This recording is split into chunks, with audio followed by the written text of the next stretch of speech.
There is a washing machine in an American basement right now that was bought during the first Clinton administration and still runs a full cycle every week. Its owner has replaced one small part twice. We spoke to the repair record technicians who service both generations, the manufacturer's own design changes, the federal efficiency rules that reshaped these machines, and one company that redesigned its washer and then publicly walked the decision backward. Mainstream brands today reach 12 to 14 years in real households. The machines they replaced regularly pass 20. At the center of the older ones sits a small coupling engineered deliberately to be the cheapest thing in the machine that breaks. Somebody later improved that part, and the improvement made failures cost far more. That decision explains a great deal about what happened to this entire category. Open the cabinet on a Whirlpool direct drive washer, and the layout is almost startlingly simple. A motor sits at the bottom, directly above it a gear case. Between them, a component about the size of a fist made of two plastic forks with a rubber ring pressed between them. That is the motor coupling. Its job is transmitting rotation from the motor to the transmission and absorbing shock when a heavy wet load slams against the agitator at the moment direction reverses. Every wash cycle, hundreds of times, for years. Now consider how it was designed. In any system where a motor connects directly to a load, engineers choose a sacrificial element. Something in that chain will eventually give way, and the designer decides in advance which piece it will be. On these machines, the coupling was selected deliberately because it costs a few dollars while the gear case and the motor cost a great deal more. When the load jams or the transmission seizes, the plastic forks strip, the motor spins freely, nothing else in the machine is harmed. The owner experiences this as a washer that hums, fills, and refuses to agitate. Repair technicians who worked on these machines describe replacing more failed couplers than any other single part. The repair costs a few dollars in components and about 40 minutes with basic hand tools, and the machine goes back into service for another several years. That arrangement works so well that owners report machines from 1987 still running on the original coupling, never replaced once. Fairness requires the other half of the picture, though. Thousands of direct drive washers were thrown away when that coupling broke, exactly as thousands of belt drive washers before them were thrown away over a snapped belt. A part being cheap does not help anyone who does not know the part exists. To a household in 1998, a washer that hums and will not agitate reads as a dead washer. The design was sound. The information around it was not. Then somebody at Whirlpool decided the coupling should be tougher. The complaint was reasonable enough. Couplings broke. Customers found that annoying. Technicians fielded the calls, and somebody in engineering was handed a straightforward assignment: make the part last longer. The redesigned coupling arrived with metal inserts molded into the plastic forks. It was, by every account, considerably more durable than what it replaced, and it began destroying motor shafts. The mechanism is mundane. A coupling with metal inserts grips the shaft differently than solid plastic does, and under sustained vibration it can work itself loose. Once a metal-lined bore starts moving against a steel shaft, the shaft is what wears. Technicians describe finding motors ruined by exactly that. Run the arithmetic on those two outcomes. Old coupling fails. A few dollars in parts, 40 minutes, machine returns to service. New coupling works loose. A motor. On a washer already 12 years old, a motor plus labor lands close enough to the price of a new machine that most households stop there. The parts trade noticed before the public did. Owners calling suppliers for a replacement were being warned off the new style coupling and told plainly that it leads to more expensive things breaking. There was an installation trap alongside it. The metal insert version has to be driven onto both shafts with a hammer and a socket until it seats fully flush. Install it the way the old one went on, by hand, and the motor runs hot, the rubber smells of burning, and the owner takes the machine apart 3 times before finding an internet thread that explains the difference. One long-time repair forum calls the redesign the ultimate planned obsolescence move on Whirlpool's part. That reading deserves a challenge, because a simpler explanation fits the evidence just as well. Durability was a legitimate goal. Customers asked for a part that broke less. The company delivered exactly that. The problem is conceptual rather than moral. A component whose entire function is failing cheaply cannot be improved by making it stronger. Strengthening the sacrifice only relocates the damage. By the time that change was fully rolled out, the direct drive platform was being phased out anyway, and what replaced it had no coupling at all. Picture the inside of a washer built in 1994. One motor doing one job. A mechanical transmission full of metal gears converting rotation into the back and forth of an agitator, a clutch. A mechanical timer, which is a small motor turning a plastic cam that physically opens and closes contacts as the cycle advances. Heavier gauge steel throughout the cabinet and the frame. The entire machine is a chain of mechanical parts, and every one of them is visible, reachable, and individually replaceable.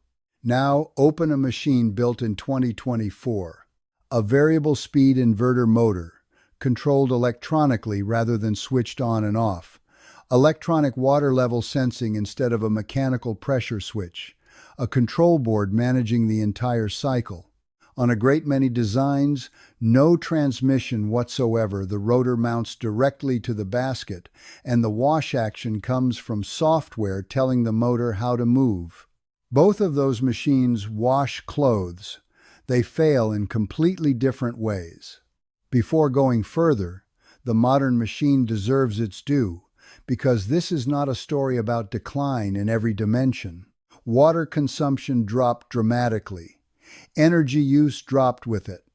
Capacity grew, so households run fewer loads.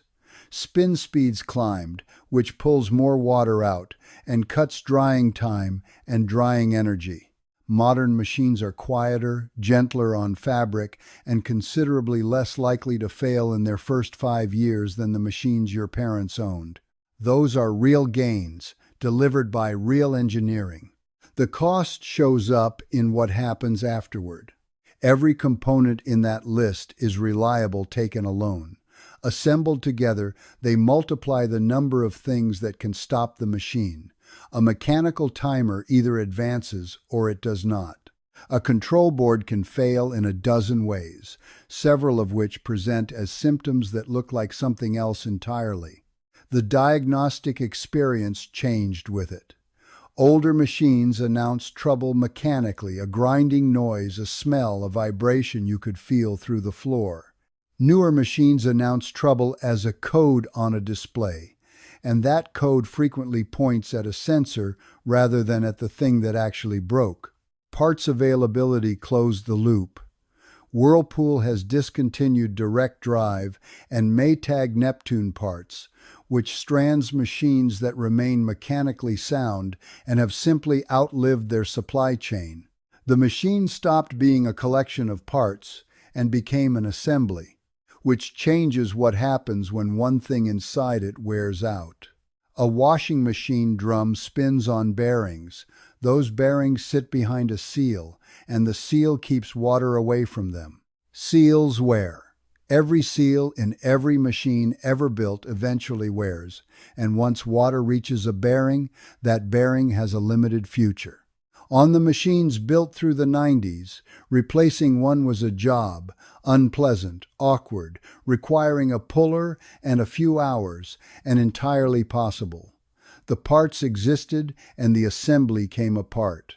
On a large share of modern front-loading designs, the bearings sit inside a plastic outer tub that was assembled at the factory and sealed shut. Nothing about that housing is designed to be opened again. When a bearing fails in that arrangement, the repair is not a bearing. It is a complete outer tub assembly, and the price of that part alone frequently approaches half the cost of the machine. Add labor and the calculation is finished before a technician finishes writing the estimate. Owners can hear this one coming, which is worth knowing. It starts as a rumble during spin, grows into a roar, and gets loudest at the highest spin speed. Most people assume the load is unbalanced and rearrange the towels. The noise returns, louder, week by week. Control boards produce the same outcome by a different route. A board can cost a substantial fraction of a new machine, and the mechanical parts around it may be in perfect condition. Nothing is worn out. The machine is simply no longer economical. That calculation is what actually ends most modern washers. A service call, plus diagnostic time, plus a part, weighed against a new machine on a holiday sale. Past a certain age, the arithmetic tips, and it tips much earlier than it used to. Repairability is not something that gets decided when a machine breaks. It is decided years earlier at a design meeting when somebody chooses between a serviceable assembly and a sealed one that costs less to produce. The counterweight belongs here, and it is genuine. Modern machines fail less often in their early years. The difference between the generations shows up later in whether a failure ends the machine or interrupts it. None of these decisions happened in isolation. The pressure that produced most of them was written into federal law, and it arrived with numbers attached. Federal efficiency standards for clothes washers have been tightened repeatedly across the past 3 decades, each round cutting the water and energy a machine may consume per load. The engineering consequence follows directly from the arithmetic. A top-loading washer that fills its tub with water cannot meet a low water per load figure. There is no clever way around that. Water in the tub is the number being measured, and filling the tub is what the standard restricts. So the deep-fill top loader gave way to low-water designs. The agitator gave way to an impeller in many models. Front loaders, which tumble clothes through a shallow pool rather than submerging them, gained enormous market share in the United States, having already dominated in Europe for exactly this reason. Cleaning clothes in less water requires something in return, and what it requires is time. Cycle lengths grew accordingly. A wash that once took 35 minutes now runs an hour or more, with the additional minutes going into agitation, because mechanical action has to compensate for the water that is no longer there. The rules deserve their defense, and it is a strong one. Household water use in the United States fell measurably as these machines replaced the old ones. Energy consumption fell with it. Utility bills are lower. In regions where water supply is genuinely constrained, the cumulative saving across millions of households is not a rounding error. Anyone arguing that efficiency standards were pointless is ignoring the numbers. The unintended part sits downstream of the achievement. Meeting those targets required precise control over water levels, wash motion, and spin. Precise control requires sensors, variable speed motors, and a computer to coordinate them. That equipment is exactly what added the failure points described earlier, and it arrived because the standard made it necessary rather than because anybody wanted more electronics in a laundry room. Manufacturers had no route around it. A machine that misses the standard cannot legally be sold, and a machine that meets it must carry the complexity. Which brings the argument to the place it actually belongs. The regulations set targets for water. They set targets for energy. They set no target whatsoever for how long the machine should last. Machines improved dramatically at the things somebody was measuring. Customers noticed something else entirely. The complaint that defined the front-loader era had nothing to do with lifespan. It was the smell. The conditions that produce it are structural rather than accidental. A front-loading machine seals with a flexible rubber gasket around the door. Low water means less rinsing of that gasket. A sealed door, after a cycle, means a warm, damp, enclosed drum. Detergent residue collects in the folds. Mold grows in exactly those conditions, and it grew in enough machines to generate years of litigation across multiple manufacturers. What arrived with it was a maintenance regime no previous generation of washer had required. Wipe the gasket after loads. Leave the door standing open between cycles. Run a cleaning cycle monthly, with a product sold specifically for the purpose. Sit with that from the owner's side for a moment. Somebody replaced a machine that had run for 20 years without a thought, spent considerably more than the old one cost, and was handed instructions to leave the door open and wipe a rubber seal every week. That experience did more damage to trust in this category than any bearing failure. Two counter-arguments belong here, and both have force. The first is survivorship. Every 90s washer still running today is, by definition, one that survived. The ones that failed in 1997 went to a scrapyard and left no impression on anybody's memory. Comparing today's average machine against the surviving heroes of a previous decade tilts the comparison before it starts. The second concerns the owner rather than the machine. Repair skill declined on the household side across the same period. A generation that would open a cabinet with a socket set has largely been replaced by one that searches for a service appointment. A repair that was routine in 1996 goes undone in 2026, and the machine gets replaced not because it cannot be fixed, but because nobody attempts it. Both of those are real, and both soften the story. Neither one explains a sealed tub. Survivorship bias does not decide whether a bearing can be reached, and household repair habits do not determine whether a manufacturer builds an assembly that opens. Those choices were made deliberately, on paper, before a single machine shipped. One company made the opposite choice in public, watched what happened, and then reversed itself. Speed Queen is built by Appliance Laundry Systems in Ripon, Wisconsin.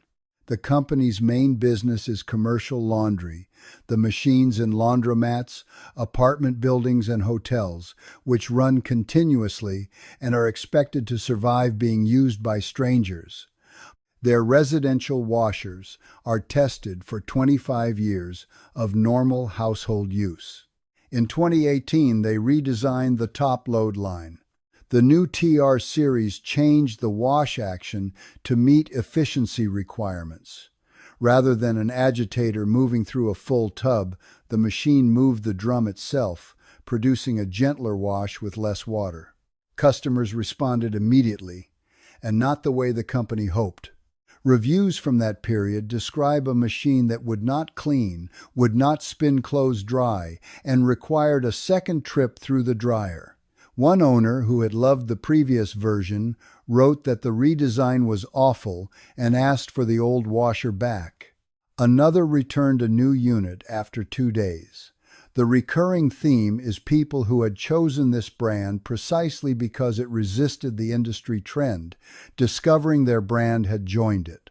Sales dropped. Trade coverage attributes that declined to customer complaints combined with poor results in independent testing of the new line.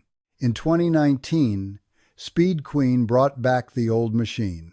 The TC5 has a traditional full-length agitator that moves independently of the tub, a real transmission, a stainless tub you can fill to the brim, no lid lock, and no automatic load sensing. 6 cycles, 3 options, mechanical knobs. It sells for around $1,100. A manufacturer publicly reversed a design decision because buyers refused it. Two things complicate that story, and both belong in it. The TR line improved substantially afterward. Independent testing rated its cleaning performance poor at introduction and very good 3 years later, with the difference coming almost entirely from longer wash time. The current TR models carry strong customer ratings on the company's own site. And the TC5 got slower too. Its cycle time grew from roughly 35 minutes to 55, with those additional minutes going into agitation. Both machines ended up taking longer to clean clothes in less water, because that is what the physics requires. What the episode actually proves is narrower and more useful. The trade-off between efficiency, durability, and speed is real. Customers can tell the difference, and a company that listened built something people were willing to pay for. Before you close this, the rule that replaces everything above. Buy the repair path, not the feature list. 3 questions settle more than any specification sheet. What fails first on this model, and can a technician reach it? Are the bearings serviceable or sealed inside a tub that has to be replaced whole? And what does the control board cost as a part? None of those appear on the display card in a showroom. All 3 are answerable in about 10 minutes with a search engine and a model number, and any of them can save you a machine. Warranty terms are the second filter, and the useful detail is the split. Look for how many years cover parts and labor together, and whether the motor or transmission carries separate longer coverage. A manufacturer extending 10 years on a specific component is telling you where it has confidence. Then the habits, which extend any modern machine regardless of what you buy. Leave the door open on a front loader. Wipe the gasket. Run the cleaning cycle. Avoid overloading, because a habitually overloaded drum wears bearings faster than anything else you can do to it. And level the machine properly, since vibration is where bearing wear begins, and a machine rocking on an uneven floor is destroying itself slowly. A word on used machines, since everything in this video points that direction. A mechanically simple older washer with available parts is a legitimate purchase, and availability is the entire question. Parts for some platforms have been discontinued, which turns a repairable machine into a disposable one regardless of its condition. Now the answer to what this video asked at the start. Nobody sat in a meeting and decided to stop building washers that last 20 years. Efficiency targets required low water and precise control. Precise control required electronics. Electronics failed differently than gears did, and sealed assemblies turned repairs that used to cost an afternoon into repairs that cost more than the machine. Somewhere in the middle of all that, a part engineered to be the cheap thing that breaks got improved into a part that breaks expensively. And the market kept rewarding the lowest sticker price, which is the pressure nobody legislated and nobody removed. A machine built to last 25 years exists. It costs about $1,100, and most households will not pay it. If somebody you know is standing in an appliance store this weekend, send them this first.